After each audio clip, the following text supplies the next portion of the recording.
सांगितले शास्त्रामध्ये सामान्य धर्म, विशेष धर्म, परधर्म, परमधर्म. सामान्य धर्म काय आहे? पतीने पत्नीशी कसं वागावं, पत्नीने पतीशी कसे वागावं, भावाने भावाशी कसं वागावं, भावाने बहिणीशी कसं वागावं, मुलाने वडिलाशी कसं वागावं, मुलाने आईशी कसं वागावं, मोठ्याशी कसा आदराने बोलावा. सामान्य धर्म आहे हा, आपला स्वधर्म आहे. आणि आपलं जे कर्म आहे तोच आपला धर्म आहे. माझ्या भाऊजीने ओवी केली, स्वधर्म हा कधी सोडायचा नाही बाबा. पार्था, तुझा हा स्वधर्म आहे, युद्ध करणे तुझा धर्म आहे. आता जर मी शेतकऱ्याला म्हणलं, बाबा कीर्तनात मी सांगितलं कोण्याही जीवाचा नगड मत्सर वर्ग सर्वेश्वर पूजनाचे. आता त्याच्या जर वांग्यावर आळ्या पडल्या, आळी बाई जीवच होईल. काही तर मी सांगलो, आमच्या अशोक पाटला सांगलो, काही कोणाही जीवाचा मत्सर घडू देऊ नका बरं काय. आणि तुमच्या आळी सुद्धा मरू नये, मुंगी सुद्धा मरू नये असं म्हणल्यावर वांगे त्याचे कोण घेणारे सगळे किडीले होते. पण तुम्ही तिला औषध फवारणी करावीच लागते, हा शेतकऱ्याचा धर्म आहे. बरं, सीमेवरल्या सैनिकाला जर म्हणलो, पाकिस्तानवाले जर आले तरी बंदुकीतल्या गोळ्या उडवायच्या नाही बरं काय. महाराजांना सांगितलंय अहिंसा परमो धर्म. कसं जमल हा, कसं जमल? अरे त्याची गोळी येईल तेव्हा येईल, तुझी गोळी आधी पलीकडे धाडतात आपले सैनिक बरं का. म्हणून शेतकऱ्याचा धर्म शेतीमध्ये आपल्या पिकावर पडलेला जो आळ्या असतील, किडे असतील, लागलेला रोग असेल ते करण्यासाठी फवारणी करावीच लागते. तिथं जर आपण परमार्थ आणला तर मग मात्र आपला परपंचही संपत्ती, परमार्थही संपत्ती. म्हणून स्वधर्म जो बापा तो नित्य यत्यु जाणपा, तेत वर्तता पापा संचारू नाही. स्वधर्म करा, तुमचा धर्म तुम्ही पाळा. आणि स्वधर्मामध्ये वागत असताना आपल्याकडून एखादा जीव जर संपुष्टात आला. आता पाकिस्तानच्या एका सैनिकावर माझ्या सैनिकाने गोळी झाडली आणि माझ्यावर जर त्याचा मृत्यू हातेचं पातक माझ्यावर लागलं, या जर विचारात मी बसलो तर आपल्याला युद्धच करणं होईल. म्हणून तो स्वधर्म आहे, ते तर वर्तता पापा संचारू नाही. तिथं पाप नाहीये, ते तुझं पुण्य हे लक्षात घ्या. म्हणून स्वधर्माने वागा, स्वधर्म कधीच सोडायचा नाही. सज्जन कसाया लागे विको लागे मास म्हटलंय. कसायाला मास विकू लागणारा माझा पांडुरंग, ज्याचा धर्म त्याने सोडावा. कबीराची शेले विंदारा माझा पांडुरंग. सावत्याने कधीच पंढरपूरची वारी केली नाही, त्याने कांदा मुळा भाजी अवघीच म्हटलंय, अवघी विठ्ठलबाई माझी म्हटलंय बरं काय. त्याचा ऊस गाजर कोथिंबीर सगळंच पांडुरंग झाला होता. तुम्ही तुमचं कर्म करा, कर्म हाच आपला धर्म आहे, कर्म हाच आपला ईश्वर आहे. कर्मापासून वेगळं व्हायचं नाही, पण ते कर्म सत्कर्म असावं, तोच आपला धर्म आहे. आणि शास्त्राने तेच सांगितलंय, प्रकृतीचे आधारे गुणाचे तदनुसारे कर्मे तदनुसारे विवंचिली. प्रकृतीने या वर्णाश्रम पद्धतीचा धर्म निर्माण केला, प्रत्येकाची व्यवस्था लावून दिली की कोणी काय काम करावं, कोणी काय काम करावं, ही व्यवस्था आहे. आणि व्यवस्थेनुसार व्यवस्थेची अवस्था आपण करून टाकली. व्यवस्थेची अवस्था न करता व्यवस्थेला अनुरूप आपलं कर्म ज्या दिवशी होईल ना, तोच आपला धर्म आहे. विठ्ठल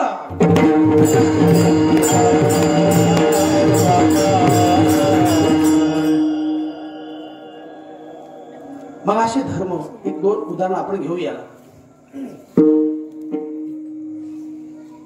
देवाचा धर्म धर्म स्थापन करणे हा देवाचा धर्म आहे.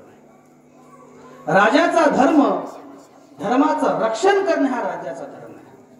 आणि संतांचा धर्म धर्माचं पालन करणं हा संतांचा धर्म आहे. मग देवाचा धर्म काय?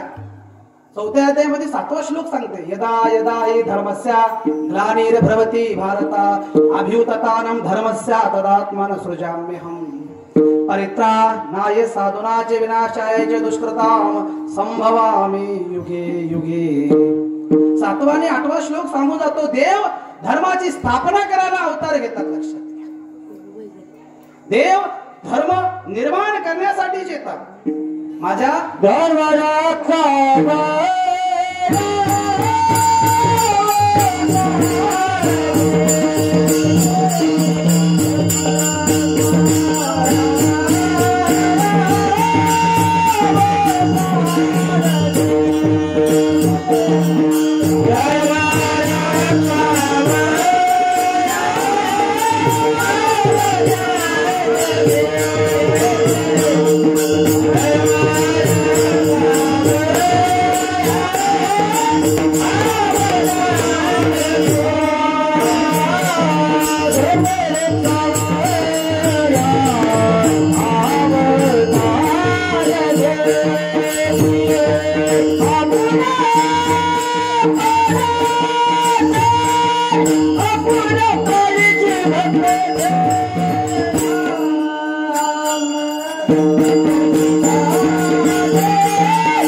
देवाचं धर्म स्थापन करायचं नवे नवे.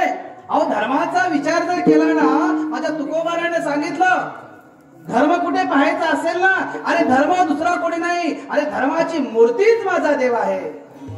धर्माची तू मूर्ती, पाप पुण्य तुझे हाती, मज सोडवी दातारा. कशापासून? कर्मापासून दुस्तर. माझ्या हातून जे काही वाईट कर्म होत असेल ना भगवंता, त्याच्यापासून मला बाजूला कर.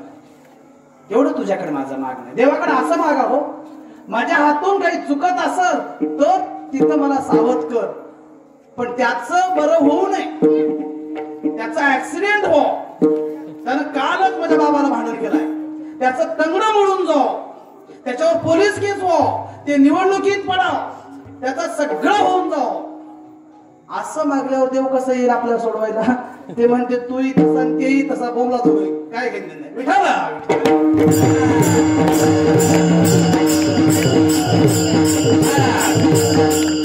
देव धर्माची स्थापना करण्यासाठी येतात. कशी येतात बघा. माझ्या महाभारताला आणि रामायण हे महाकाव्य आहेत माझ्या देशातले. महाभारतावर बरेच टीका करतात लोक. महाभारत हा हिंसक असणारा ग्रंथ आहे, हिंसेला वाव देणारा ग्रंथ आहे. हिंसा ही सुद्धा धर्माचं रक्षण करण्यासाठी करावी लागते बर का.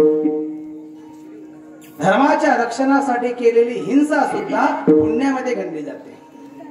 आणि त्याच महाभारताच्या भीष्म पर्वामध्ये जगातला पहिला तत्वज्ञान सांगणारा ग्रंथ जन्मास आला. तो ग्रंथ म्हणजे कोण? महाभारतात कोणत्या ग्रंथाची निर्मिती झाली कोण सांगेल? बरं ठीक आहे. मुस्लिम धर्माचा धर्मग्रंथ कोणता आहे? कुराण आहे ना. एकदम बरोबर उत्तर आहे तुमचं. मुस्लिम धर्माचा धर्मग्रंथ कुराण आहे. बर. ख्रिश्चन धर्माचा धर्मग्रंथ कोणता आहे? इकडे बायबल. कोणतरी म्हटलं बायबल. वा, व्हेरी गुड. मुस्लिमांचा कुराण आहे, ख्रिश्चनांचा बायबल आहे. आपला धर्मग्रंथ कोणता होय म्हणाल? भागवत. ताईनं सांगितलं भागवत. इकडे भगवद्गीता. आपण बोलायचंच नसते, याला बोलू दे की. तुम्हाला माहित आहे मला भागवत नाही ताई, श्रीमद भगवत गीता आहे. किती शोकांतिका आहे आपली. लोकांचं वजन वाता मान मोडली आपली. काय समज नाही. ठीक आहे, कुराण माहित असावं, बायबल माहित असावं, बुद्धांचं त्रिपिटक माहित असावं, शिखांचं गुरुग्रंथ साहिब माहित असावं, आपली श्रीमद भागवत गीता माहित नसावी, हे मात्र दुर्दैवाची गोष्ट आहे. माझ्या मावजीने सांगितलं बाप ग्रंथ गीता. सगळ्या ग्रंथाचा बाप म्हणजे माझी भागवत गीता. का बाप म्हटलंय? इसवी सनाचा विचार केला तर 7000 वर्षापूर्वी माझी गीता उदय असावी आणि 2100 वर्षापूर्वी बायबल उदय असावी, 1500 वर्षापूर्वी कुराण उदय असावं. जे नंतर आले ते आमच्या डोक्यात फिट्ट बसले. आणि ज्याच्यापास जे सगळ्या ग्रंथाचं मूळ आहे ना ते आमच्या डोक्यात बसायला का हे मी बोलतोय म्हणजे कधी कधी शोकांतिका वाटते की आमच्याच लोकांना आमचं काय आहे ते माहित नसतं. आम्हाला दुसऱ्याच्या घरातलं फार माहित असते, पण आमच्या घरात कुठं काय ते कळतच नाही. आपला धर्मग्रंथ श्रीमद भागवत गीता आहे, लक्षात ठेवा. या गीतेमध्ये 18 अध्याय आहेत आणि त्याच श्रीमद भगवत गीता 700 श्लोकाची गीता माझ्या माऊलीने 18 अध्यायामध्ये आणि 9035 ओव्यामध्ये करून आपल्या समोर मराठीतून गीता मांडली. किती उपकार माऊलीने आपल्यावर केले. बघा, वेळ मिळेल तेव्हा संस्कृत वाचता येत नसेल तर मराठी वाचा, ज्ञानेश्वरी वाचा. आणि तो आपला धर्मग्रंथ आहे, लक्षात घ्या. म्हणून देवाचा धर्म आपण बघत आहोत. देव धर्म स्थापन करतात आणि धर्म स्थापन करत असताना धर्म स्थापन करत असताना भक्ताचं देव रक्षण करतात आणि दुष्ट जर आडवा आला धर्माचे पालन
धर्माचे पालन करणे पाखंड खंडन हेच यामा करणे काम बीज वाढवावे ना. थोडा आपण जरा लवकर घेतलं.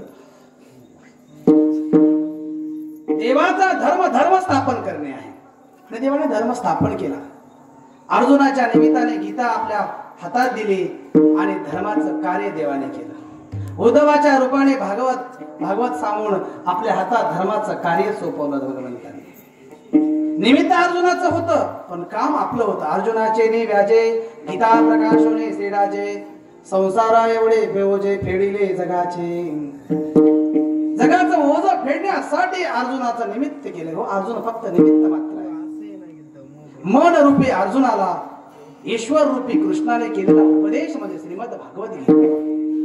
आणि म्हणून भगवंत धर्माची स्थापना करतात आणि भगवंताने केलेल्या धर्माचं रक्षण करायचं काम असणारे राजे करतात. राजे म्हणजे राजा. आता राजेशाही राहिली नाही पण प्रत्येक गावात एक राजा असते. प्रत्येक शहरात एक राजा असते. मग तो सरपंचाच्या रूपाने असेल, तो महापौराच्या रूपाने असेल, तो मुख्यमंत्र्याच्या रूपाने असेल, तो प्रधानमंत्र्याच्या रूपाने असेल. आताही आहेत राजे पण आताचे राजे आमचा राजा याचा जर विचार केला तर आपल्याला वाटते नुसतं आपण पुस्तक वाचता आदर्श अजिबात घेत नाही. एकच राजा या जगात, या महाराष्ट्रात, या भारतात, या जगात होऊन गेला. अद्वितीय असा राजा ज्याने आम्हाला स्वाभिमान शिकवला, ज्याने आम्हाला स्वधर्म शिकवला आणि ज्याने आम्हाला स्वराज्य काय असते ते शिकवलं. तो राजा कोण? त्याचं तरी नाव माहित आहे की नाही? त्याचं तरी नाव माहित आहे की नाही? पुढे बसले युवकांनी त्याचे तरी नाव माहित आहे की नाही? जरा जोरात बोला. छत्रपती शिवाजी महाराज. ज्या शिवरायाने आपल्यासाठी आयुष्यभर अविरत कष्ट केले म्हणून माझ्या समर्थाने ओव्याच केल्या. शिवरायाचे आठवावे रूप, शिवरायाचा आठवावा प्रताप, शिवरायाचा आठवावा साक्षेप भूमंडळी. 11:15 बरोबर संपवतो, काही काळजी करू नका. तुला माहित आहे शिवरायाचे आठवावे रूप, शिवरायाचा आठवावा प्रताप, शिवरायाचे कैसे चालणे, शिवरायाचे कैसे बोलणे, शिवरायाची सलगी होणे असे जसे. शिवरायाची आठवावे जीवित तृणवत मानावे. जीवन गवतासारखं मानावं म्हटलं. कसा का असं का शिवरायालाच का आठवावा? काय होता माझा शिवाजी? कोण होता माझा शिवाजी? ज्याने आम्हाला स्वाभिमान शिकवलाय, ज्याने आम्हाला जगावं कसं, ज्याने आम्हाला वागावं कसं, ज्याने आम्हाला बोलावं कसं, ज्याने आमच्या धर्म टिकवण्यासाठी अविरत कष्ट केले. अहो शिवाजी म्हणजे उलट नाव करून बघा, ज्याने आयुष्यभर धर्म टिकवण्यासाठी जो जीवाशी खेळलाय तोच शिवाजी. शिवाजी जीवाशी, जीवाशी शिवाजी. ज्याने आयुष्यभर आपल्या जीवाशी खेळले, जीवाची पर्वा केली नाही. कोणासाठी? तुमच्यासाठी, तुमच्यासाठी, आमच्यासाठी सुद्धा. आमचे टाळ, आमचा मृदंग आणि आमचा विना कुठं बसला असता आणि कुठे गेला असता काही पत्ता लागला नसता. म्हणून निश्चयाचा महामेरू, बहुत जनासी आधारू, अखंड स्थितीचा निर्धारू श्रीमंत योगी. तो श्रीमंत योगी त्याने धर्म टिकवण्यासाठी अविरत परिश्रम घेतले. म्हणून शिवरायासारखा राजा होणे नाही, शिवरायासारखा प्रताप घडवणारा, शिवरायासारखा आचरण शुद्ध असणारा, शिवरायासारखा विचारवंत, शिवरायासारखा बुद्धिवंत, शिवरायासारखा सन्मानाने वागणारा, शिवरायासारखा धर्मासाठी कोणासमोर न झुकणारा राजा होणे नाही. का असं बोलतोय मी? शिवाजी महाराजांचं वागणं म्हणजे सर्वासाठी सारखं होतं, सर्वासाठी सारखं. आपलं पोरग होय पण त्याचे गुन्हे माफ करणारा माझा राजा नव्हता. आपल्या भावकीचं आपल्या गावकीचं होय त्याला सोडून द्या म्हणून म्हणणारा माझा राजा नव्हता. अरे रायगडवाडीच्या बाजूला रांजेगावचा पाटील होता, पण त्याने सुद्धा बाईकडे वाकडी नजर टाकली तर त्याचे हात पाय तोडा म्हणून आदेश देणारा माझा राजा होता. पण आम्हाला स्वाभिमान आहे त्या राजाच्या कुळात, त्या वंशात आम्ही जन्म झाला. काय सांगू माझ्या राजाची किमया, काय सांगू माझ्या राजाची महत्व, काय करू माझ्या राजाचं वर्णन, काय गाऊ माझ्या राजाचे गुण, किती म्हणून सांगू तुम्हाला. कल्याणचा सुभेदार, कल्याणचा सुभेदार पालखीमध्ये सोनं नाणं संपत्ती घेऊन विजापूरकडे निघाला. विजापूर म्हणजे आदिलशाहीची राजधानी कर्नाटकमध्ये, कल्याण मुंबई प्रांतात म्हणजेच महाराष्ट्रात. मुंबई प्रांतातील कल्याण येथील किल्ल्यांच्या किल्ल्यावरील सगळी संपत्ती जमा करून कल्याणचा सुभेदार आपल्या मुलासह आणि आपल्या सुनबाईसह आणि आपल्या काही सैनिकासह विजापूरच्या दिशेने निघाला. आबाजी महादेवांना खबर पोहोचली, आबाजी महादेवांना खबर पोहोचली. आपल्याच महाराष्ट्रातील सोनं लुटून, आपल्याच आया बहिणीची आबरू लुटून या यवनांनी संपत्ती जमा केली. आणि हे यवन ही संपत्ती घेऊन आपली संपत्ती कर्नाटकाला घेऊन जात आहेत. अडवलं पाहिजे, त्यांचा इंतजाम केला पाहिजे, याला पायबंद केला पाहिजे. आबाजी महादेवाने आपली मावळ्यांना सूचना केली, चला तयार व्हा, तयार व्हा. तुकड्या पाडल्या, मावळे जमा झाले. सह्याद्रीच्या घाटातून पालख्यामध्ये बसून सुभेदाराची सून, सुभेदार, त्याचा मुलगा आणि सैनिक जात होते. माझ्या मावळ्याने बघितले सह्याद्रीचा घाट. चढता चढता त्या यवनांच्या अंगातून घाम गळत होता. मागे पुढे पुढे मागे बघत बघत बघत सह्याद्रीचा घाट चढत चढत गोव्याच्या रस्त्याने कर्नाटककडे जात त्यांची निघाली होती. इतक्यात अचानक आबाजी महादेव आणि त्यांच्या मावळ्याने हल्ला चढवला. जंगलातून असणारे समोर आले, घाट अडवला आणि मोहीम फत्ते केली. सगळं सोनं आपल्या ताब्यात घेतले, हिरे माणिक मोती आपल्या ताब्यात घेतले. बऱ्याच सैनिकाला तिथे वीर मरण आलं, त्यांच्याही आपले. बरेच यवन सैन्य पळून गेले. यवन म्हणजे इस्लाम. यवन सैन्य पळून गेले, पण सुभेदाराला ताब्यात घेतलं, त्याच्या मुलाला ताब्यात घेतलं, त्याच्या मुलाच्या पत्नीला म्हणजे सुभेदाराच्या सुनेला ताब्यात घेतलं, सोनं आपल्या ताब्यात घेतलं आणि कल्याणच्या किल्ल्यावर नेलं. राजाला निरोप पाठवला. राजे रायगडावर होते. दुसऱ्या दिवशी राजे येणार म्हणून राजाच्या स्वागताची जय्यत तयारी सुरू झाली. राजे येणार आणि आपला सन्मान करणार. आबाजी महादेव स्वागतासाठी शामियाना टाकून रस्त्याच्या बाहेर उभे राहिले. चौकात थांबले आबाजी महादेव, जे सरदार होते. आबाजी महादेवाने राजाला बघितलाच की मुजरा राजे मुजरा. किती मोठा माणूस असू द्या झुकल्याशिवाय राहणार नाही असा माझा राजा. आबाजी माझ्या समोर गेले आणि राजांचा घोडा पकडला. अहो काय आबाजी, काय करताय तुम्ही आता होणारे सुभेदार आहात आणि तुम्हाला बरं दिसत नाही, माझा घोडा पकडताय तुम्ही. अहो घोडे पकडण्याचं काम तुमचं नव्हे. मावळे कसे होते बघा. राजानं सांगितलं, अहो काय आबाजी, तुम्ही सुभेदार उद्याचे घोडा पकडताय, एवढं छोटं काम, एवढं कनिष्ठ काम तुम्ही नका करू, दुसरे आहेत ना सैनिक. हात जोडून सांगितलं आबाजी महादेवानं. मावळे कसे होते सांगतो बघा. मावळे हात जोडून आबाजी महादेवानं सांगितलं, राज एक विनंती आहे, एक नका हो, अशा 56 सुभेदाऱ्या दिलात ना, 56 सुभेदाऱ्या द्या, मी नाही म्हणणार नाही, पण एक विनंती आहे, तुमचा घोडा धरायचं काम मात्र माझ्यापासून कधीच हिसकावून घेऊ नका. अहो या घोडा धरण्यामध्येच माझ्या राजाचं रूप मला डोळ्याने बघता येतं. माझ्या सुभेदारीपेक्षा तुमचा घोडा धरण्याचं काम मला आवडतं. बरं मावळे असे होते, मावळ्याने लक्षात घ्या, मावळे असे होते. मावळे फक्त ते चंद्रकोर लावणारे आणि छत्रपती शिवराय महाराज की म्हणणारे आणि संध्याकाळी जाऊन ढाब्यावर बसणारे मावळे नव्हते. बरं का, वाईट वाटेल कोणाला. शिवाजी वाचण्यापेक्षा शिवाजी आचरणात आणा. शिवाजी फोटोत पाहण्यापेक्षा शिवाजीचा एक तरी गुण आपल्याला येऊ द्या.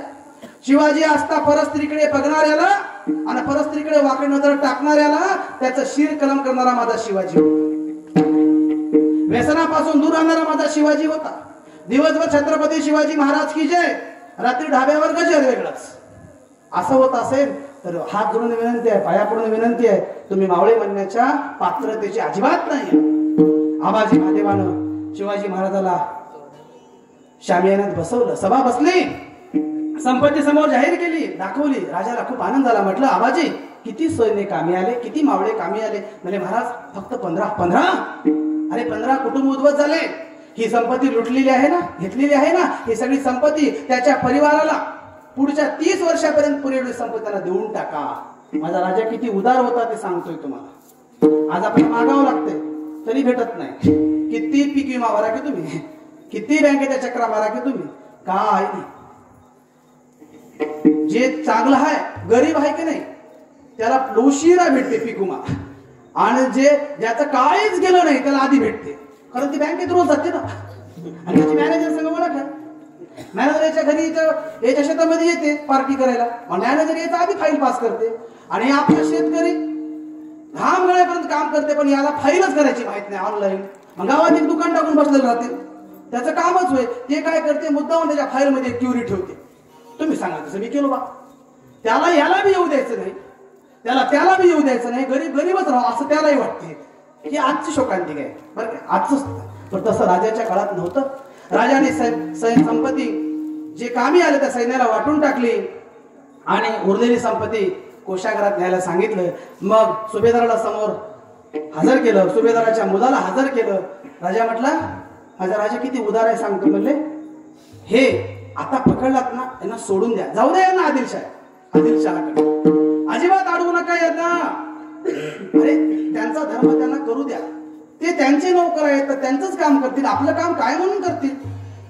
आदिलशहाच्या विजापूरमध्ये जाईपर्यंत या दोघांना कोणीही अडवायचं नाही. दोघांना मोकळं केलं, ते निघाले. पण आबाजी महादेवांना सांगितलं, महाराज आणखी एक वस्तू आहे बरं तुमच्यासाठी. म्हणजे काय आहे. म्हणजे सुभेदाराची सून आहे. काय देखणी म्हणसाल, किती सुंदर म्हणसाल. आबाजी काय बोलताय तू, सुंदर देखणी काय बोलताय तुम्ही. आबाजी तुम्ही केलेला पराक्रम जरूर उत्तम आहे, पण एखाद्या स्त्रीबद्दल असं बोलणं लाजिरवाण आहे. नाही महाराज, क्षमा झाली, क्षमा करा, चूक झाली. नाही महाराज, बघून तर घ्या, किती सुंदर आहे. म्हणजे त्या स्त्रीला माझ्या समोर आणा. आणि पूर्वी असा काळ होता, एखाद्याच्या पतीला जर युद्धात हरवलं तर त्याची पत्नी आपली होऊन बसायची. हा नियमच होता पूर्वी, आणि तसंच करायचे पूर्वी. पानिपतचं तुम्ही बघितलं युद्ध, लक्षात येईल तुमच्या. त्या सुनेने मनोमन स्वीकारलं होतं की राजाची आता मला पत्नीच व्हावं लागेल, कारण याने माझ्या पतीलाही पकडलंय, सासऱ्यालाही पकडलंय, आमचं सैन्यही मारलंय, मला मारू नये, त्याच्यापेक्षा याची दासी बनून राहतो. ती आली, महाराज मैं आपकी दासी बनने को तयार हूं. एवढी देखणी सुंदर, लावण्य सुंदर असणारी ती महिला, राजाने बघताच डोळ्यात पाणी आणलं आणि म्हटलं, काश हमारी जिजाऊ आऊसाहेब ऐसी होती तो मैं भी इतना ही सुंदर होता. बघा माझा राजा काय म्हणतो, जर माझी आई एवढी सुंदर असती ना तर मी सुद्धा कदाचित एवढा सुंदर झालो असतो. तू माझी आई आहेस बाई, तिला काकणचोळी करा, येतोचित सन्मान करा आणि कल्याणच्या सुभेदाराच्या सुनेला बहीण मानणारा माझा राजा, आई मानणारा माझा राजा, असा राजा जगाच्या पाठीवर कुठे नाही. अरे दुश्मनाची जरी सून असेल ना, म्हणून औरंगजेब बादशाह म्हणतो, शाहिस्ते खान जेव्हा पळून गेला त्याच्या काही बायका इथे राहिल्या, त्याच्या सैनिकांच्या बायका राहिल्या.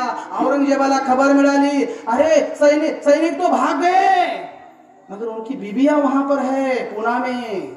औरंगजेब म्हटला काही घाबरायची गरज नाही, काही घाबरायची गरज नाही. शिवाजी एक ऐसा राजा है जो महिलाओं की इज्जत करता है, जो माता भगिनीची इज्जत करतो तो राजा. अरे दुश्मनाने माझ्या राजाचं नाव घ्यावं, अजून कोणता माझ्या राजाबद्दल कौतुक सांगावं. असा सर्वश्रेष्ठ असणारा, सर्व जगाने वरणारा माझा राजा म्हणजे छत्रपती शिवाजी महाराज आहे. आणि महाराष्ट्रातील नव्हे तर भारतातील असा एकही व्यक्ती नाही, एकदा छत्रपती शिवाजी महाराज की म्हणल्यावर काय म्हणतात, छत्रपती शिवाजी महाराज की.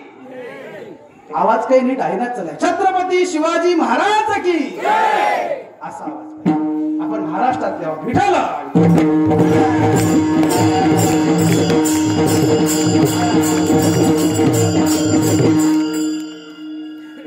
देव धर्म स्थापन करतो, राजा धर्माचं रक्षण करतो आणि संत धर्माचं पालन करतात. आता घ्या